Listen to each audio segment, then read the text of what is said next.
এই আন্দোলন আমাদের এই আন্দোলন দুস্থ ছেলে মেয়েদের কোনো ছাড় হচ্ছে না। যারা কলেজের মুখ উজ্জ্বল করছে, যারা স্টেটের মুখ উজ্জ্বল করছে, তাদের কোনো ছাড় হচ্ছে না। তারা বারবার দরখাস্ত দিয়েও তাদের কোনো ছাড় হচ্ছে না। প্রিন্সিপাল বলছে, প্রিন্সিপালের সঙ্গে কথা বলতে গেলে 2 ঘন্টা অপেক্ষা করতে হচ্ছে তাদের। তারপরে নিয়মিত কোনো ক্লাস হচ্ছে না, নিয়মিত কোনো ক্লাস হচ্ছে না।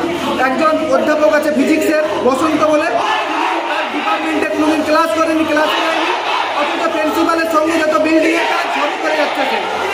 আবার পেমেন্ট তো ছাড় হচ্ছেই না। দ্বিতীয়ত ছেলেমেয়েদিকে স্টাফ দিয়ে ফোন করে হুমকি দিয়ে যাচ্ছে যে তোমরা যদি না পেমেন্ট করো তোমাদের এক্সাম দিতে দেওয়া হবে না, অ্যাডমিট ছাড়া হবে না। কেন এইগুলো হবে? এইগুলোর জবাব আমরা চাই। বিল্ডিংয়ের কাজ হচ্ছে, কেউ কোথাও জানছে না, কোনো টেন্ডার নেই। কিসের জন্য, কার অনুমতিতে এগুলো হয়ে যাচ্ছে? স্টুডেন্টদের টাকায়। অথচ স্টুডেন্টরা আমাদের 25-26-এর অ্যাডমিশনে নারাজন কলেজে যেখানে 2100 টাকা, সেখানে আমাদের ঘাটাল কলেজে 4000 টাকা। কেন, কিসের জন্য এত টাকা নেওয়া হবে? এই জবাবের প্রশ্ন আমরা চাই প্রিন্সিপালের কাছ থেকে। প্রিন্সিপাল সপ্তাহে 2 দিন কলেজ আসবে, আর সময় আসবে না ছেলেদের, সাধারণ ছাত্রছাত্রীদের এত সমস্যা, এত প্রিন্সিপালের সঙ্গে ছাত্রদের সমস্যা থাকতেই পারে। প্রিন্সিপাল ঘাটাল কলেজে আমাদের এখানে ফিস হচ্ছে অনার্সদের 4500 টাকা। আমাকে ঘাটাল কলেজের একটু পেমেন্টটা দেখাবে। ঘাটাল কলেজের এখানে অনার্সের ফিস হচ্ছে 4500 টাকা, আপনারা দেখতে পাচ্ছেন। আর পাশের হচ্ছে 3950 টাকা। অন্যান্য কলেজের তুলনায় আমাদের কলেজে অত্যধিক পরিমাণে ফিস আদায় করা হচ্ছে। আমাদের এই কলেজও বিদ্যাসাগর ইউনিভার্সিটির আন্ডারেই পড়ে, নারাজল কলেজও পড়ে, এমনকি চন্দ্রকোনা কলেজও পড়ে। চন্দ্রকোনা কলেজে নারাজল কলেজের এখন বর্তমান ফিস হচ্ছে 2100 টাকা পাশের, আর 2600 টাকা অনার্সের। আমরা ফিস করানোর জন্য প্রিন্সিপালকে বহুবার জানিয়েছি। প্রিন্সিপাল আমাদের সাথে একমত হননি, আমাদের সাথে দেখাও করতে চাননি, আমাদের সাথে কোনো কিছু এই ব্যাপারে কোনো কথাই বলতে চাননি। বরং যারা ভর্তি হচ্ছে না তাদেরকে ফোন করে, অফিসের স্টাফদের দিয়ে ফোন করে হুমকি দেওয়া হচ্ছে যে মার্কশিট আটকে দেবে, কাজ করাবে না, এক্সাম দিতে দেবে না। কলেজ ক্যাম্পাসে যাচ্ছে তাইভাবে লাঞ্ছিত বঞ্চিত আমাদেরকে শিকার হতে হচ্ছে।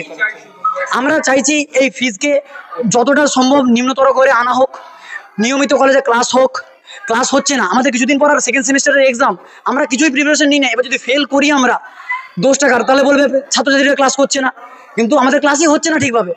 এটা আর তাছাড়াও এই যে এত পরিমাণে দুস্থ ছাত্রছাত্রী যারা, তারা যে ছাড়ের একটা আবদার নিয়ে যাচ্ছে প্রিন্সিপাল স্যারের কাছে, প্রিন্সিপাল স্যারের মহৎ ব্যক্তি তিনি যে ছাড়টা করবেন, তিনি ছাড় তো করছেন, অপরন্ত তাকে ঘুরিয়ে সমস্ত দুস্থ ছাত্রছাত্রীদেরকে লাঞ্ছিত বঞ্চিত। এরকম 3টি নাম বলেছে। হলো কিছু ছাত্রী এসে আমাদেরকে ফিজ রিসিট দাখিল করেছে, সেই ফিজ রিসিট আমরা চেক করছি। চেক করতে গিয়ে দেখছি যে সেগুলো হচ্ছে ডুপ্লিকেট ফিজ রিসিট। কিছু অডিও ক্লিপিংস আছে, যে অডিও ক্লিপিংসে বলা হচ্ছে যে হ্যাঁ আমাকে এই টাকা দিলে আমি ছাড় করে দেবো, ইত্যাদি ইত্যাদি ইত্যাদি। তো এবার বলছি যে হ্যাঁ, এই জায়গাগুলো হওয়ার পরে একটি ছেলে লিখিতভাবে কমপ্লেন করেছে। তারপর আমরা গভর্নিং বডিতে মিটিং করেছি। গভর্নিং বডিতে মিটিং করে আমরা আগে ছাত্রটিকে দেখা করার জন্য চিঠি দিয়েছি। তারপরে এই জিনিসগুলো তো আস্তে আস্তে আসছে। আমাদের কথা হয়েছে যে আমরা কয়েকদিনের মধ্যেই এটি আমি তো একা করতে পারি না, আমার গভর্নিং বডিতে বসে সিদ্ধান্ত নিয়ে তাহলে গভর্নিং বডিতে সিদ্ধান্ত নিয়ে আমরা পরবর্তী পদক্ষেপ করব।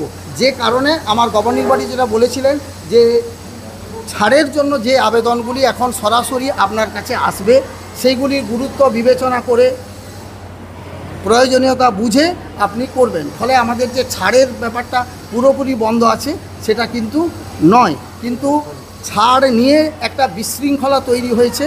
এবার যেটাকে বলবেন চক্রান্ত, আমার মনে হয়েছে এটাই হচ্ছে মূল ইস্যু।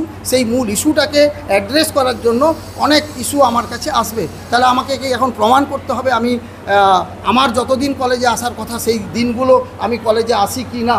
আমার বায়োমেট্রিক অ্যাটেন্ডেন্স আছে, আমি ম্যানুয়াল অ্যাটেন্ডেন্স দিই না, কারণ আমি আসার পর থেকে বায়োমেট্রিক অ্যাটেন্ডেন্স হয়েছে। আমার মাস্টারমশাইরা কিন্তু বায়োমেট্রিকও দেন, আবার পুরনো অভ্যাসে তারা খাতাতেও দেন, কিন্তু আমি খাতায় দিই না, কারণ আমি মেশিনে বিশ্বাস করি। এবং আমি যেদিন থাকি না অফিসিয়াল কাজে যাই, সেখানে নির্দিষ্ট করে খাতায় লেখা আছে যে আমি কোথায় গিয়েছি।